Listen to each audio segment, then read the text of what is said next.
You think funerals are all about sadness and silence? The Merina people of Madagascar will tell you, honoring ancestors can be full of singing and dancing. They even dig their ancestors out of the grave to change their clothes. This strange tradition is literally called the turning of the bones. Just the name sounds creepy as hell. But once you look deeper, you'll realize it's not some scary ritual at all. It's a family reunion that crosses life and death. There's a saying in Madagascar: live under the same roof, die in the same tomb. It's a lot like our idea of returning to one's roots. To them, someone not buried in the family tomb is like a wanderer lost far from home, and the turning of the bones is a grand ceremony to welcome them back. You'd never guess.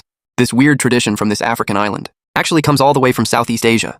Around 1500 to 2000 years ago, the first settlers brought over the practice of secondary burial. Over centuries, it evolved into what we now call Famadihana. Some scholars believe, though, the modern beliefs we see today only really took shape in the 17th century. Don't think this is some ancient prank. It's rooted deep in the Merina people's faith. The Merina believe a dead person's spirit can only enter the ancestral world after the body fully decomposes and goes through special rituals. This process can take years, and Famadihana, held every 5 to 7 years, is how the living help their ancestors complete this journey. Here's the fun part. Early Christian missionaries saw this tradition as heresy and fought hard against it, but the Catholic Church later changed its tune. They said it's purely cultural, not a religious practice. Turns out respecting tradition is just the right move. Famadihana is Madagascar's most expensive and lively celebration. One ceremony costs about as much as a huge wedding back home. First, families save up for years. They have to slaughter cattle for guests and buy expensive silk shrouds. Then they hire an astrologer to pick the perfect day. This is the most important part. No mistakes allowed. Once the date is set, they hire a band and invite relatives and neighbors. The whole neighborhood gets hyped up ahead of time. The day before the ceremony, they talk to their ancestors. The living chat with the dead out loud, telling them the whole family's getting together tomorrow. They should come join. The night before is full-on party mode. People play cards, dance, drink, and hang out. There's zero sadness like a regular funeral. The real show happens the next day. The kitchen gets busy early in the morning. They have to slaughter a sacrificial cow. It's a strict rule for the ceremony. Guests are greeted and given seats, and people collect money gifts. Every gift gets carefully recorded, because they'll have to return the favor later. You can't skip giving gifts.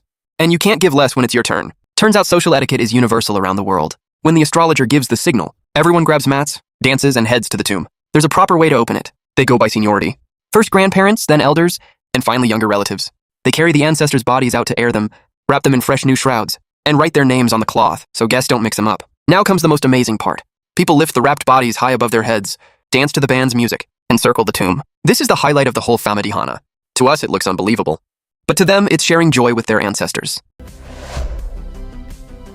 Famadihana is full of little funny, charming details. For example, the money guests bring is never just called cash gifts. It's respectfully called thanks from the ancestors, as if these gifts are passed along by the ancestors themselves. It's respectful and full of ritual. The food served to guests is even more interesting. It's specially called oily rice, not because they accidentally put too much oil. The Merina believe rich, fatty food is the highest honor you can give a guest, and a way for ancestors to share their blessings. Rice mixed with big chunks of beef and thick sauce. Smells amazing for blocks. Just thinking about it makes my mouth water. On Famadihana Day, there's an unwritten rule. Even if brothers fight or sisters-in-law bicker all year, they have to call a truce for the day. Nobody dares argue in front of their ancestors. But behind all this joy, some serious risks pop up out of nowhere. In 2017, Madagascar suffered a deadly plague outbreak. Hundreds died in just a few months. Health officials clearly found through research that Famadihana in some areas helped spread the disease. Close contact with bodies, big crowds, and poor sanitation in some places created the perfect breeding ground for germs. The government quickly issued a ban. Bodies of plague victims had to be sealed and buried deep. Traditional burial ceremonies were strictly forbidden. But for many locals, this wasn't just following rules. It meant giving up beliefs passed down for generations. Some villages secretly held ceremonies late at night, rushing through the changing and dancing. They wanted to honor their ancestors, but also feared breaking the law. Watching them be so careful is both sad and frustrating. On one side, culture rooted deep in their bones. On the other, public health and human life. This choice with no right answer still leaves many Madagascans torn. Today, Famadihana isn't as grand as it used to be. It's slowly fading away. For one thing, silk shrouds are expensive, and holding a ceremony costs a fortune. For another, more and more young people think the tradition is outdated. With the influence of evangelical Christianity, many families have given up the ritual. But many still stand firmly by Famadihana. They say it can never be banned, because it's how they respect the dead, and a chance for family to reunite. Will this date across life and death become history for good, or live on in some new form? Nobody really knows.